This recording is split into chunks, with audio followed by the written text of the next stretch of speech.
उत्तरचा एक साहेब सर्वे आलेला आहे. त्यामध्ये कोल्हापूरची जागा महाविकास आघाडीची पिछाडीवर दाखवलेली आहे आणि हातकणंगलेमधली विजयी दाखवली. मला वाटतं कुठलेही सेफॉलॉजिस्ट हे मान्य करणार नाही. ज्या पद्धतीने टेलिफोनिक सर्व्हेवर फार ऑथेंटिसिटी देशामध्ये मानली जात नाही आणि नेमका सॅम्पल साईज किती होता हे महत्वाचं आहे.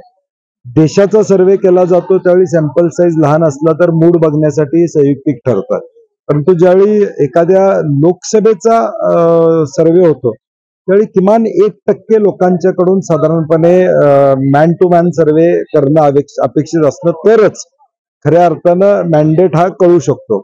आणि म्हणून मला वाटत नाही की या सॅम्पल सर्व्हेमध्ये टेलिफोनिक सर्व्हेमध्ये फार तथ्य आहे असं, कारण की कालची जनता बघितल्यानंतर आपल्याला लक्षात येईल की प्रतिसाद कशा पद्धतीनं आहे. आणि म्हणून अगदी घाई गडबडीनं केलेला सर्व्हे असू शकतो किंवा टेलिफोनिक सर्व्हेला मी म्हटलं तसं फार सेफॉलॉजिस्ट मान्यता देत नाही. एबीपी माझा, उघडा डोळे बघा नीट.